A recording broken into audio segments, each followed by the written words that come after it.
ल अब आज चाहिँ तिमीहरूको यो प्रेसरको लास्ट कन्टेन्ट हो है। यति भएपछि तिमीहरूको यो कन्टेन्ट भ्याइन्छ। म तिमीहरूलाई चाहिँ आज यो लङ क्वेसनमा आउँछ।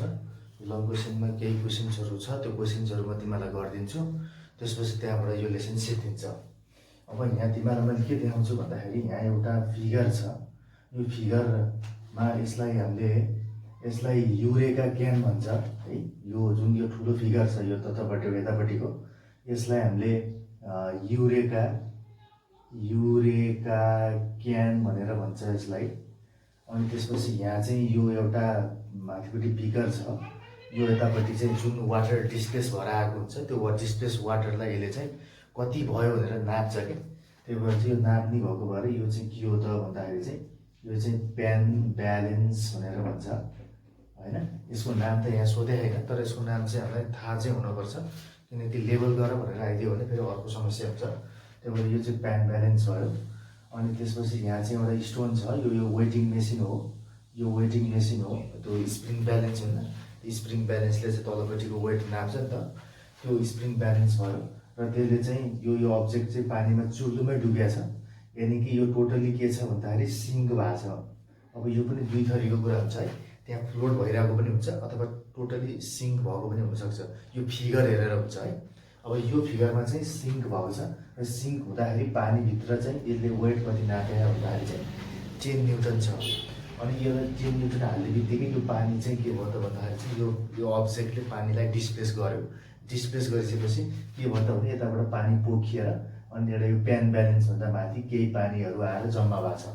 जम्मा हुँदाखेरि यो चाहिँ कति छ त भन्दाखेरि अहिले यहाँ 5 न्युटन बराबरको पानी पोखिएर है त।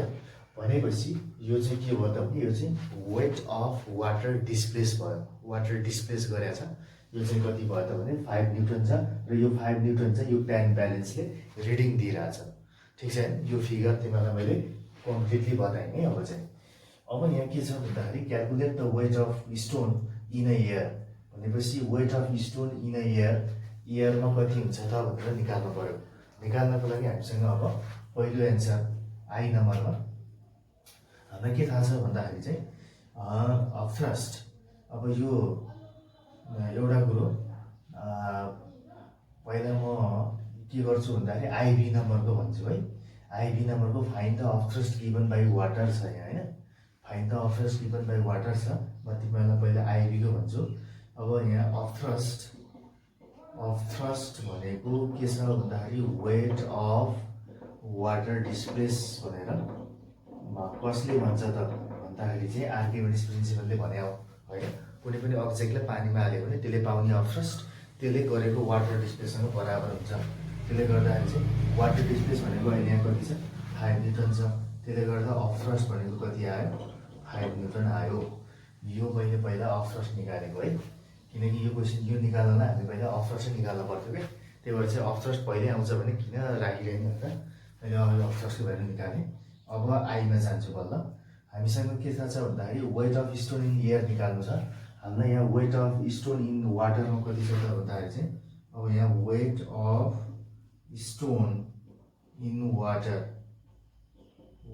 भनेको के भयो भन्दाखेरि चाहिँ यो भनेको अहिले हामीसँग यसरी गरौँ लामो किन लेखिरहने होइन, छोटे भन। वेट इन वाटर भनेको अहिले 10 न्युटन छ। अनि त्यहाँबाट चाहिँ अफ थ्रस्ट यु भनेको अहिले कति छ त भन्दाखेरि 5 न्युटन छ। त्यसो भए weight in air equals to what. अब हामीलाई के थाहा छ त भने upthrust U equals to weight in air minus weight in water. यो त हाम्रो अफ थ्रस्टको सबैभन्दा सुरुको फर्मुला हो। त्यसले गर्दाखेरि अफ थ्रस्ट भनेको 5 equals to weight in air minus weight in water भनेको 10 न्युटन। अब यो 10 यो साइडमा आउँदाखेरि 10 plus 5 plus 10 equals to weight in air भयो। देयरफोर वेट इन एयर भनेको कति आयो त 15 न्युटन। ठिक छ। यसरी चाहिँ हामीले चाहिँ वेट इन एयर निकाल्न सक्छौँ। तपाईँको अफ थ्रस्टको फर्मुला त अब weight in air minus weight in water हो खास मेन फर्मुला त, सिम्पल फर्मुला होइन। अब यसपछि यो 1, अब यो 1 को र यो 4 को त भइसक्यो र होइन। अब के गर्ने त भन्दाखेरि चाहिँ find the mass of stone भनेर। अब यहाँ अर्को कुरो सेकेन्डमा जाउँ। मास अफ द स्टोन भन्यो भने जहिले पनि एयरमा हुन्छ है, वाटरमा होइन भन्न खोजेको। यो कस्तो भन्दा find calculate the mass of stone, अब इन एयर भनेर भन्न खोज्या हो, यहाँ नलेख्या मात्रै हो। तिमीले जहिले पनि कि वाटर भनिदिनु पऱ्यो, कि नत्र चाहिँ यदि केही भने होइन भने तिमीले के बुझ्ने त भन्दाखेरि जहिले पनि एयरमै हुन्छ भनेर बुझ्ने। हुन त मास त जताजतै कन्सटेन्ट हुन्छ होइन, तर के हुन्छ भन्दाखेरि यो भ्यालुमा चाहिँ तिमीले चाहिँ न्युमेरिकल भ्यालु गर्ने बेलामा चाहिँ त्यो मास एउटै भए पनि वाटरमा हालेर गर्दाखेरि त्यसको मासको भ्यालु अर्कै आइदिन्छ क्या।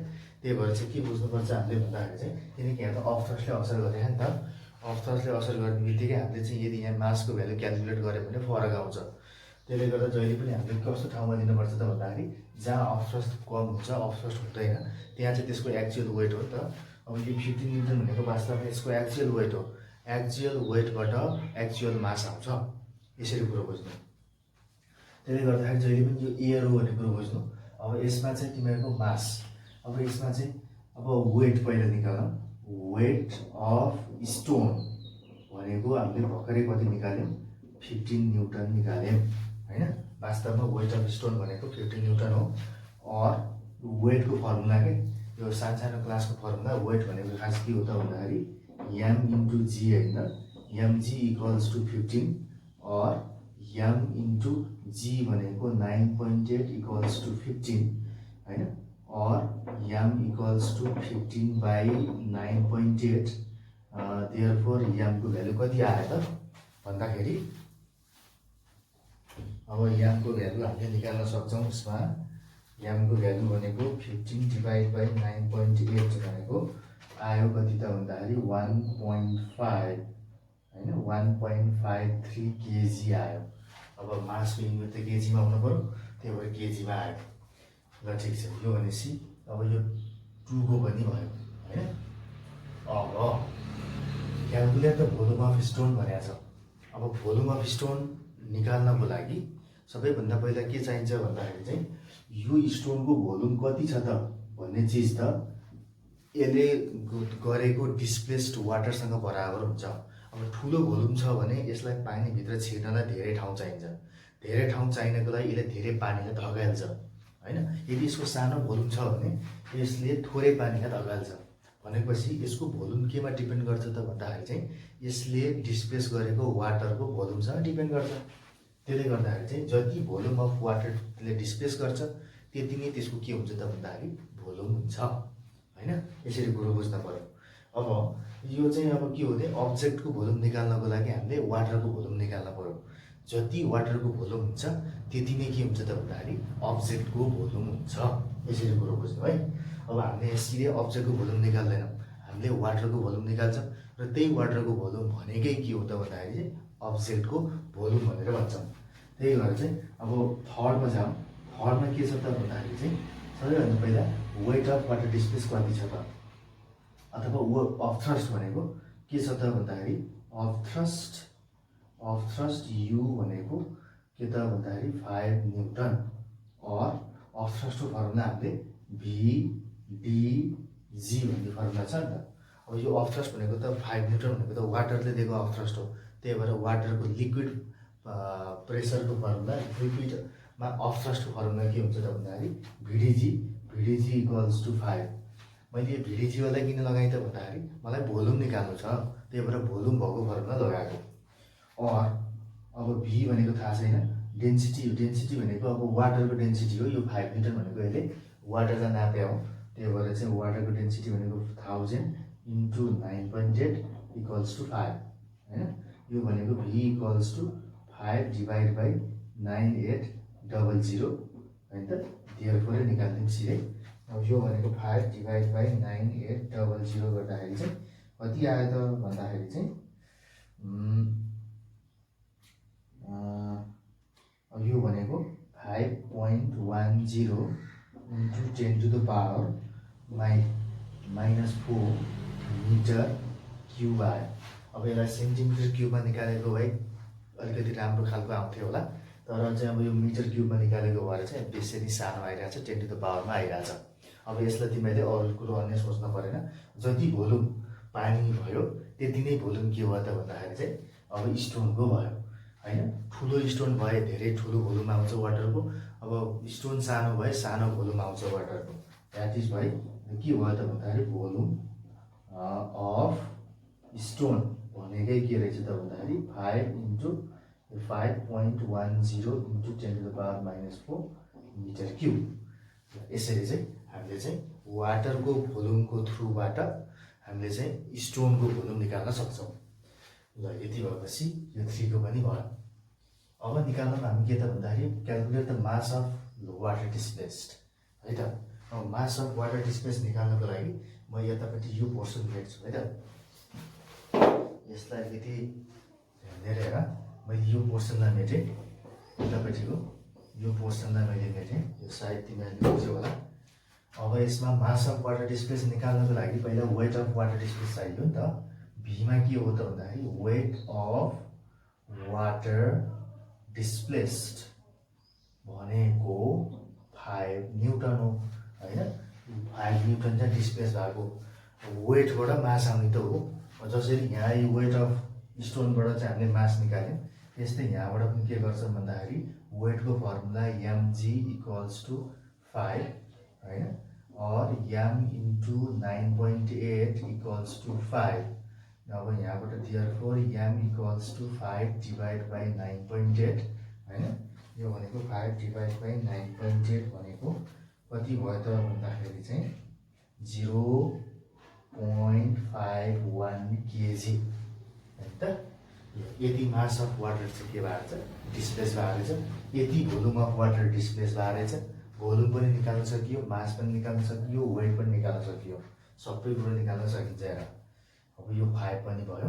अब on which principle does it rest, अनि त्यसपछि राइट इट्स प्रिन्सिपल भनेछ भने तिमीले के गर्ने त भन्दाखेरि यो स्टोनलाई हेर्ने। मैले पहिले जनाइरहेको छु यो सिङ्क हो भनेर। यदि तिमीहरूले फिगरमा यदि त्यो अब्जेक्ट सिङ्क भएको छ देखिएछौ भने के गर्ने त भन्दाखेरि त्यो आर्किमिडिज प्रिन्सिपल हुन्छ। अहिले यहाँ सिङ्क छ, त्यही भएर चाहिँ यसको भिआईमा के भयो त भने इट इज के हो त भन्दाखेरि चाहिँ आर्किमिडिज प्रिन्सिपल हो होइन। यदि तिमीहरूलाई यदि यो चाहिँ अलिकति माथि यहाँनिर जस्तो यसरी चाहिँ माथि रहेछ भने चाहिँ त्यतिखेर चाहिँ ल अफ फ्लोटेसन हुन्छ।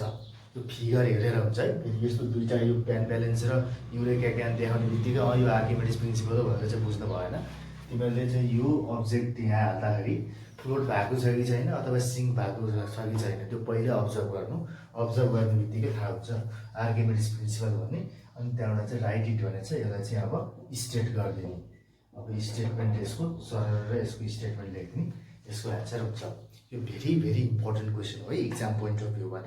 यो लङ क्वेसनमा आउँछ, 4 मार्क्समा आउँछ, त्यही भएर चाहिँ यो तिमीले जान्नै पर्छ। अब यस्तो खाले क्वेसन गर्नै हुन्छ, एउटा जानेपछि अरू सबै त्यही हो। ल अब यसमा हेर, यो तिमीहरूको सेकेन्ड कन्डिसन, अघिको लङ क्वेसन भयो। अब यो पनि अर्को लङ क्वेसन हो जुन 4 मार्क्समा आउँछ, ग्रुप सी ग्रुप डीमा आउँछ। अब यो चाहिँ के छ भने टेबलमा दिएको छ, अहिलेको चाहिँ फिगरमा थियो, अब अहिले टेबलमा छ। हिसाबको टाइप त एउटै नै हो, तर गर्ने तरिका मात्रै तिमीलाई देखाउँछु। यस्तो क्वेसन त्यहाँ सयौँ छ है। अब एउटा जानेपछि तिमीले सबैलाई त्यसरी नै गरिदिनु। अब यहाँ के छ भन्दाखेरि चाहिँ देयर आर 3 डिफ्रेन्ट मिडिया दिएको छ त्यहाँ, एयर, वाटर र त्यसपछि साल्ट सोल्युसन यानि कि साल्ट वाटर दिएको छ। अनि त्यसपछि त्यहाँबाट चाहिँ 3टै मिडियममा एउटा एक्स वाइ जेड भन्ने एउटा मिडियमको नाम भयो होइन। त्यो मिडियम अब एयर हो कि वाटर हो कि होइन, त्यसपछि साल्ट सोल्युसन हो, त्यो हामीले चाहिँ पत्ता लगाउनु छ है। अनि के छ भन्दाखेरि अब यो एक्स मिडियममा वेटलाई नाप्दाखेरि चाहिँ कति आएछ भन्दाखेरि 12 न्युटन आएछ। अनि वाइ भन्ने मिडियममा वेट नाप्दाखेरि चाहिँ 18 न्युटन आएछ। अनि त्यसपछि जेड भन्ने मिडियममा वेट नाप्दाखेरि 14 न्युटन आएछ। कुरो बुझ्यौ होइन? यो हो क्वेसनको कुरो। 3टा मिडियम छ र 3टा मिडियममा वेटलाई फरक फरक, एउटा स्टोन होला, एउटै स्टोन छ। एक्स मिडियममा राख्दाखेरि आयो 12 न्युटन, अनि वाइ मिडियममा राख्दाखेरि आयो 18 न्युटन, अनि जेड मिडियममा राख्दाखेरि आयो 14 न्युटन। त्यसो भए यो 3टै मिडियमहरू चाहिँ अब कुन कुन हो चिन्न पर्यो, अफ थ्रस्ट कति भयो होइन, त्यस्तो कुराहरू चाहिँ निकाल्नु छ अब हामीलाई। अब यहाँ क्वेसनले सोधेको छ identify water salt solution and air among X Y Z medium. अब कुरो यहाँ आएर के बुझ्नु पऱ्यो भन्दाखेरि चाहिँ सबैभन्दा पहिला हिसाब गर्नुभन्दा अगाडि तिमीहरूलाई एउटा थाहा हुनुपर्छ के त भन्दाखेरि यो त अब स्प्रिङ ब्यालेन्सले मेजर गरेको कुरा हो। अब यहाँ जसको वेट स्प्रिङ ब्यालेन्सले थोरै देखाउँछ त्यो मतलब के हो त भने त्यो अब्जेक्टलाई तलबाट कसैले उचालिदिएछ। तलबाट अब्जेक्टलाई कसैले उचालिदिएछ भने स्प्रिङ ब्यालेन्सले के देखाउँछ? वेट थोरै देखाउँछ। स्प्रिङ ब्यालेन्सले रिडिङ थोरै देखाउनु भनेको त्यहाँ अपथ्रस्ट धेरै छ होइन, त्यो अब्जेक्टको वेट धेरै नै लस भएको छ त्यहाँ। यसको मतलब स्प्रिङ ब्यालेन्सले उचाल्नुको सट्टा त्यहाँ तलबाट कसैले धकाइलिएछ, कसैले उचालिदिएछ, त्यही भएर स्प्रिङ ब्यालेन्समा रिडिङ कम आइरहेछ। जुन अब मिडियममा के अरे वेट धेरै देखिन्छ त्यहाँ अपथ्रस्टको मात्रा थोरै हुनसक्छ, त्यहाँ थोरै उचालिदिएको हुनसक्छ, कम उचालिदिएको भएर स्प्रिङ ब्यालेन्समा धेरै रिडिङ आउनसक्छ। यसरी कुरो बुझ्नु पऱ्यो। अब यहाँ के छ भन्दाखेरि ए नम्बरको कुरोमा अब यो एन्सर भयो। एन्सरमा एमा जाउँ। यहाँ के छ भन्दाखेरि चाहिँ अब तिमीहरूको वाटर साल्ट सोल्युसन र एयर मध्येमा अब यहाँ एक्स अनि वाइ अनि जेड यो तिनवटा चिन्ह पऱ्यो। यो चिन्हको लागि हामीले एउटै लजिक लाउन सक्छौँ। मेरो सबैभन्दा धेरै वेट जहाँ हुन्छ त्यहाँ अपथ्रस्ट धेरै कम छ। यसको मतलब त्यो भनेको एयर हुनुपर्छ। जस्तै अब यो वाइमा 18 न्युटन देखिएको छ, यसको मतलब यो स्प्रिङ ब्यालेन्सले एकदम धेरै वेट देखायो। यसको मतलब त्यहाँ एकदम कम अपथ्रस्ट छ। अपथ्रस्ट कम भएको कारणले गर्दा अब एयर वाटर र साल्ट सोल्युसनमा अब अपथ्रस्ट सबैभन्दा कम भनेको केमा हुन्छ? एयरमा हुन्छ। त्यही भएर वाइ भनेको एयर रहेछ। यसरी बुझ्न पर्यो। अब एयर भन्दा अलि बढी डेन्सिटी कहाँ हुन्छ भने वाटरमा हुन्छ। वाटर जति धेरै डेन्सिटी उति धेरै अपथ्रस्ट हो, डाइरेक्टली प्रोपोर्सनल हुन्छ। त्यसले गर्दा अब एयर भन्दा वाटर अलि बढी डेन्सिटी हुन्छ अनि वाटर भन्दा साल्ट सोल्युसन झन् बढी डेन्सर हुन्छ, अनि कि डेन्सिटी हुन्छ। यसको मतलब अब 14 न्युटन छ अनि त्यसपछि 12 न्युटन छ। सबैभन्दा कम वेट कहाँ देखियो त भन्दाखेरि चाहिँ याक्समा देखियो। यसको मतलब याक्समा एकदम धेरै डेन्सिटी रहेछ, क्या एकदम धेरै अपथ्रस्ट रहेछ। त्यही भएर चाहिँ यो चाहिँ के भयो भन्दाखेरि चाहिँ साल्ट सोल्युसन भयो र बिचको जुन छ अब 14 यो चाहिँ के रहेछ त भन्दाखेरि चाहिँ वाटर रहेछ। यसरी चाहिँ हामीले मिडियमलाई डिटेक्ट गर्न सक्छौँ है त। जति कम वेट त्यति नै धेरै के छ त्यहाँ अपथ्रस्ट छ। यसरी कुरो बुझ्यौ। यो ए नम्बरको भयो। बी नम्बरमा जाउँ। के छ त भन्दाखेरि चाहिँ इफ यहाँ कन्डिसन दिएको छ, if 1 KG mass in air भनेको 10 न्युटन हुन्छ भने है, 1 केजी मास भनेको 10 न्युटन हुन्छ भने यो अब स्टोनको मास कति हुन्छ भनेर सोधेको छ। अब यसले एयरमा सोधेको हो। यो एयरमा सोधेको मास अफ स्टोन इन एयरमा स्टोनको मास कति हुन्छ भनेर सोधेको। अब यहाँ के छ भन्दाखेरि एयरमा वाइमा हाम्रो स्टोनको वेट चाहिँ कति देखिएको छ त भन्दाखेरि चाहिँ 18 न्युटन देखिएको छ। त्यही भएर weight of stone in air भनेको अहिले 18 न्युटन देखिएको छ। के बुझ्नु पर्यो त भन्दाखेरि चाहिँ अब यहाँ वेट इन के अरे स्टोन चाहिँ 18 न्युटन देखिएको छ। अब यहाँ चाहिँ हाम्रो के छ भन्दाखेरि 10 न्युटन भनेको 1 केजी हुन्छ भनेको छ। यहाँ हाम्रो कन्डिसन के छ भन्दाखेरि चाहिँ 10 newton of stone equals to कति त भन्दाखेरि 1 केजी। हामीले त केजीमा बदल्नु छ त न्युटनबाट।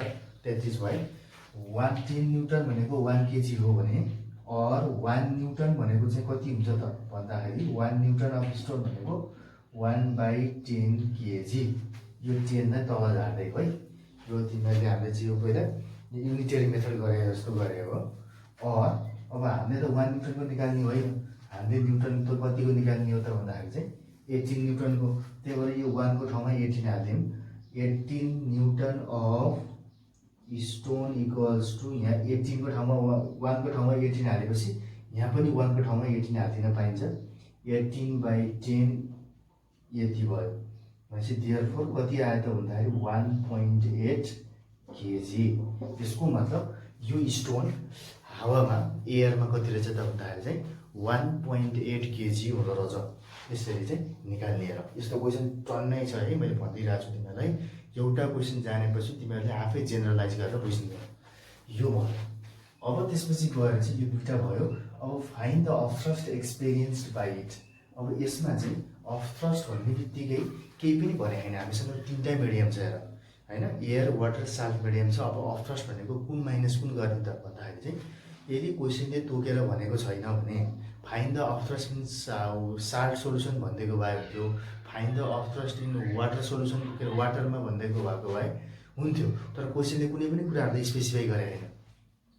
यदि स्पेसिफाई गर्दैन भने जहिले पनि हामीले एयर र वाटरकै कुरा गर्छौँ है। साल्ट सोल्युसन खोज्दै हिँड्दैनौँ हामीले, एयर वाटर एकदम कमन हुनुभएको भएर हामीले चाहिँ एक्सपिरियन्स अपथ्रस्ट निकाल मात्रै भन्यो भने हामीले एयर र वाटरको बिचमा मात्रै कम्पेयर हुन्छ। यसको मतलब अब सीमा चाहिँ के भयो भने weight in air, weight in air भनेको 18 न्युटन छ, अनि वेट इन वाटर भनेको अहिले हामीसँग 14 न्युटन छ। यसको मतलब अपथ्रस्ट यु भनेको के हुन्छ, weight in air minus weight in water. यो हाम्रो फर्मुला हो। यो भनेको 18 newton minus 14 newton equals to 4 newton. यसरी चाहिँ हामीले के निकाल्न सक्छौँ त भन्दाखेरि चाहिँ अपथ्रस्ट निकाल्न सक्छौँ है त। अब गएर चाहिँ सी भयो। अब डीमा जाउँ। डीमा के निकाल भनेको छ भन्दाखेरि find the mass of water displace. त्यसो भए वाटर कति डिस्प्लेस भयो त त्यो मास निकाल्न पर्यो। यो त अघि पनि हामीले निकाले हो। यसमा चाहिँ मास निकाल्नको लागि हामीलाई वेट चाहिँ निकाल्नु पर्छ। अब यहाँ आर्किमिडिज प्रिन्सिपलले के भन्छ, जति वेट पानी डिस्प्लेस हुन्छ त्यो चाहिँ अपथ्रस्टसँग बराबर हुन्छ भने अपथ्रस्ट हामीले भर्खरै निकालिसक्यौँ 4 न्युटन। त्यसो भए 4 न्युटन बराबरकै पानी के हुन्छ, अब डिस्प्लेस हुन्छ। यसको मतलब के त भने वेट अफ वाटर डिस्प्लेस्ड भनेकै केसँग बराबर हुन्छ, अपथ्रस्टसँग बराबर हुन्छ। यो आर्किमिडिज प्रिन्सिपलले भनेको upthrust equals to weight of water displace भने पनि भयो, water displace equals to upthrust भने पनि भयो। कुरा आखिर एउटै हो। यसको मतलब के भयो त भने वेट अफ वाटर डिस्प्लेस, वेटको फर्मुला के हो त भन्दाखेरि M into G equals to upthrust भनेको कति आयो त 4। यसको मतलब M into 9.8 equals to 4। Therefore M equals to के त भन्दा 4/9.8 होइन। 4/9.8 भनेपछि कति भयो त भन्दाखेरि अब यसलाई हिसाब गर्दा हामीले कति निकाल्न सक्यौँ, 4/9.8 भनेको आयो त कति भन्दाखेरि चाहिँ 0.408 केजी आयो। ठिक छ नि त। तब 0.40 मात्र लेखे पनि हो, 4041 राउन्ड अप गरेर सबैसँग तिनवटा डिजिट लेख्यो भने लगभग सम्भव एक्ज्याक्ट हुन्छ होइन। सम्भव एक्ज्याक्ट गराउन लेखेको छ तिनवटा, तर तिमीहरूले दुईवटा लेखे पनि हुन्छ। ल यसरी चाहिँ एउटा अर्को लङ क्वेसन यहाँ 4वटा छ। यो 4 मार्क्समा आउँछ, त्यही भएर 4वटा क्वेसन चट्ट यसरी मिलाएर लेख्न सक्नु है त। यस्तो क्वेसन टन्नै छ अहिलेको क्वेसन प्लस यो क्वेसन गरेपछि तिमीहरूको लङ क्वेसन यो च्याप्टरको सिद्धियो हेर। अब यो रिलेटेड मैले तिमीहरूलाई टन्नै त्यहाँ होमवर्क पठाइदिएको हुन्छु। त्यो होमवर्क तिमीहरूले चाहिँ राम्रोसँग सल्भ गरेर अनि मलाई देखाउनु है त।